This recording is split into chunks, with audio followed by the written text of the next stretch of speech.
क्यों क्लियर हुआ जीएसआरसी जैसे प्लेटफॉर्म में, तब जाके कुलदीप यादव यहाँ से बाइक अचीव किया, कार अचीव किया, यहां से हाउस अचीव किया, और आने वाले इसी 2026 का सूरज कुलदीप यादव नहीं बीतने देगा और आप सबके सामने कंपनी का प्रथम डायमंड डायरेक्टर बन के आ जाएगा। साथी समझ में आ गया क्यों? जब तक नहीं क्लियर होगा, आप लोगों को एक कहानी के माध्यम से सुनाना चाहते हैं, हो सकता है कि क्यों क्लियर हो जाए।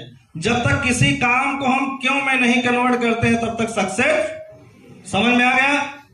बात करते हैं, एक इंजीनियर साहब थे और इंजीनियर साहब बहुत पढ़े लिखे थे। इंजीनियर जब कोई बनता है तो डिग्री लेके बनता है, यस या नो? आप लोग बोलते रहो यस या नो। इंजीनियर साहब की शादी एक बड़े घराने से हो गई और इंजीनियर साहब की सास टीचर थी, ससुर टीचर थे, लेकिन इंजीनियर साहब की जो पत्नी थी वो अंगूठा छाप मिल गई। अब इंजीनियर साहब को ये पता नहीं था कि हमारी पत्नी अंगूठा छाप है, क्योंकि पहले जमाने में बिना देखे शादी हुआ करती थी, यस या नो? वो तो अब कलयुग है जो लोग देखने जाते हैं। इंजीनियर साहब की पत्नी घर आई, इंजीनियर साहब के पास बैठी और इंजीनियर साहब पूछने लगे कि मैडम कैसी हो? बोली ठीक है। क्या क्या सीखा है? सब कुछ सीखा है। पढ़ाई कितना किया? 0। इंजीनियर साहब के तो सब रोवे खड़े हो गए कि हम इंजीनियर और पत्नी हमारी अनपढ़। समझ में आ गया? इंजीनियर साहब बोले कोई बात नहीं, टेंशन करने की बात नहीं है, हम आपको पढ़ाएंगे। पत्नी जैसे जवाब आया कि सब कुछ कहना लेकिन पढ़ने के लिए, क्योंकि हमारे माँ बाप हमको नहीं पढ़ा पाए तो तुम हमको। जब जीएसआरसी किसी को बताने जाते हैं तो साले रिश्तेदार कहते हैं सब कुछ बताना लेकिन जीएसआरसी ना बताना। कहता नहीं कहता है।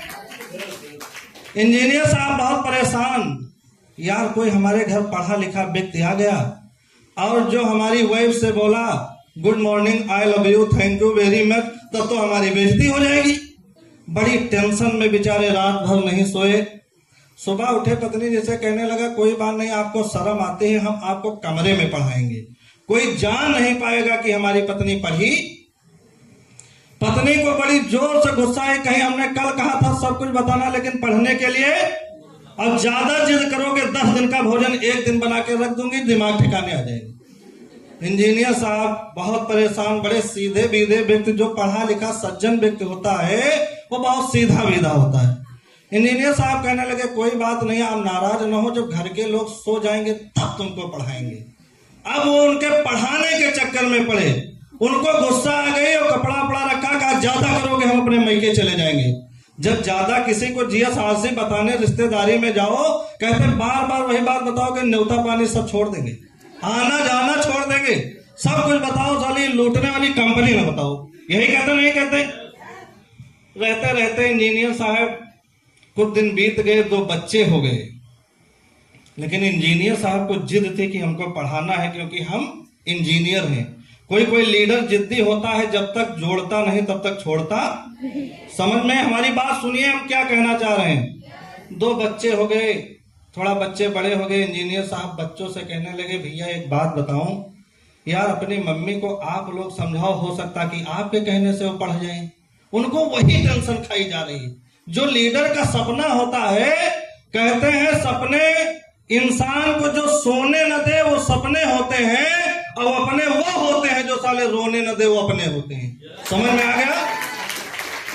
इंजीनियर साहब ने बच्चों से कहा, बच्चे प्यार से गए क्योंकि मम्मी जो है बच्चों से ज्यादा प्यार करती है। आप देखो जिसके बच्चे होते हैं, क्योंकि पिता डांटता रहता है, पिता से 10 बार, लेकिन मम्मी से हाँ लो, तो मम्मी ज्यादा प्यार करती। बच्चे गए माँ के पास बैठे, माँ से कहे मम्मी एक बात बोलूं? बोले हाँ बेटा। कहा कि मम्मी आप पढ़ी क्यों नहीं, आप पढ़ लेती। मम्मी ने कहा हम जान गए तुमसे किसने कहा, ज्यादा करोगे अनाथ आश्रम में डाल दूंगी, सब कुछ कहना, पढ़ने के लिए मत कहना। बच्चे डर गए। जब बच्चे डर गए तो इंजीनियर साहब ने कहा अब हमको लग रहा बहुत लीडर हार मान लेते नहीं मान लेते। इंजीनियर साहब ने कहा अब लग रहा हमारी दाल गलेगी नहीं, ये अनपढ़ गंवार की गंवार रहेगी, अब हम क्या करें। बच्चे बड़े हो गए, बाहर पढ़ने चले गए।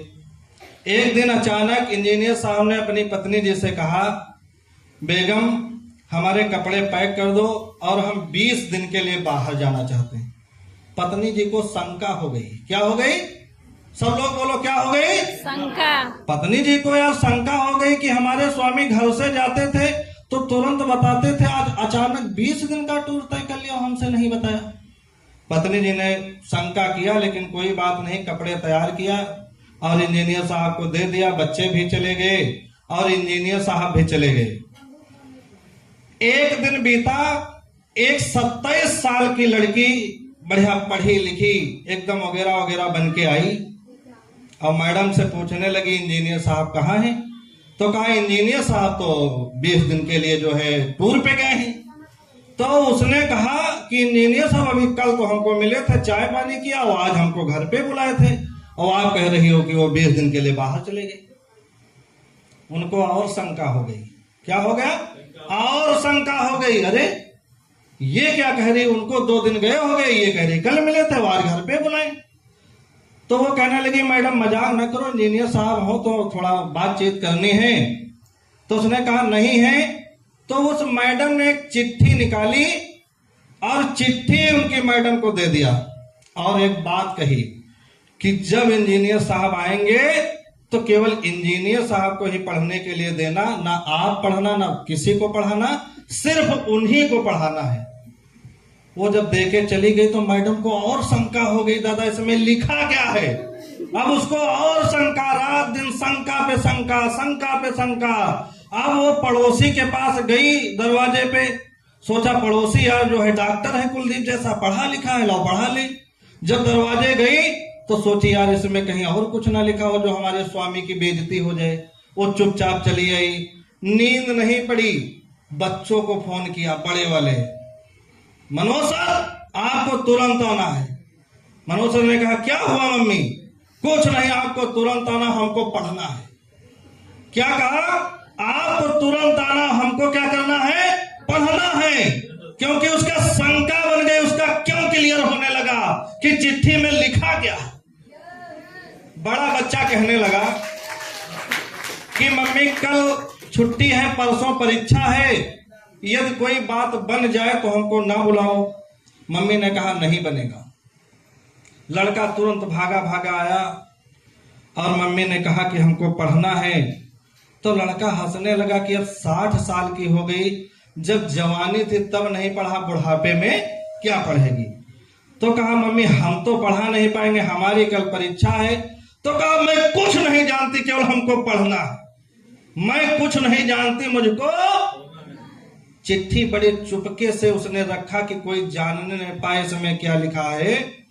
फिर लड़के ने कहा माँ हम तो पढ़ा नहीं पाएंगे, लेकिन हमारे गुरु हैं जिन्होंने हमको पढ़ाया, आप चाहो तो उनके घर हम ट्यूशन लगा दें, लेकिन 4 किलोमीटर पैदल जाना पड़ेगा। और 4 किलोमीटर पैदल तो मम्मी आप साइकिल भी नहीं चला पाते हो, अब बताओ हम भी नहीं रहेंगे, डैडी भी नहीं रहेंगे, लोग क्या, कुछ नहीं जानते, हमको अपने गुरु से मिलाओ, हमको पढ़ना,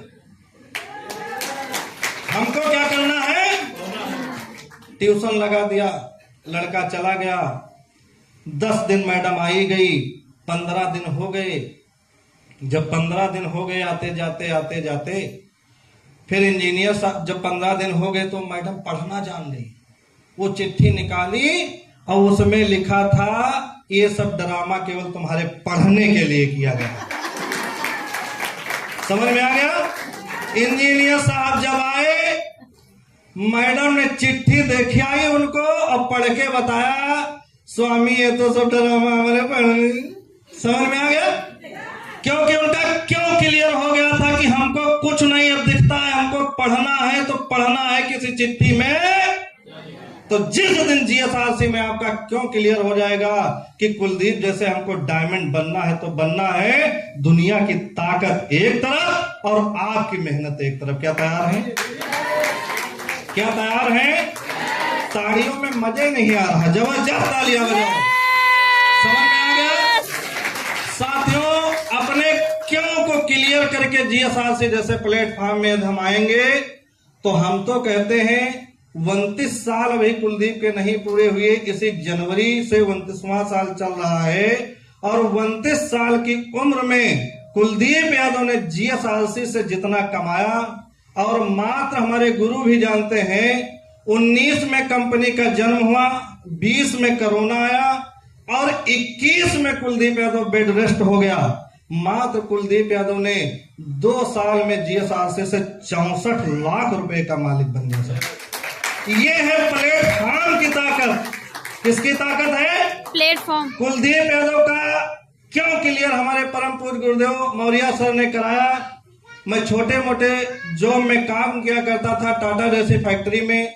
मैं कह लीजिए कि 8 घंटे नहीं 16 घंटे भूख को त्याग करके नौकरी करता था। हमारे गुरु जी मिले और कहने लगे कि अपने काम के साथ इस काम को करना है, और यदि अपने काम के साथ पार्ट टाइम इस काम को आप करते जाएंगे तो हो सकता है कि आपके भले सपने न पूरे हों, लेकिन आने वाली आपकी पीढ़ी के सपने। गुरु जी की बात हमारी समझ में आई। गुरु जी की बात हमारी समझ में आई कि हमारे सर कह रहे हैं। सर की बातों को मैंने सुना, जीएसआरसी जैसे प्लेटफॉर्म में आया। आज हमारे भी सपने पूरे हो रहे हैं, और आज जीएसआरसी से कुलदीप यादव का 3 लाख का हमारे परम पूज्य गुरुदेव आरसी यादव सर के माध्यम से बीमा हो गया। आज कुलदीप यादव दुनिया से चला भी जाए तो अपने बच्चों के लिए वो डिग्री जीएसआरसी से देके जाएगा, जिससे हमारी 7 पीढ़ी खाएगी। क्या तैयार हैं? क्या तैयार हैं? क्या तैयार हैं?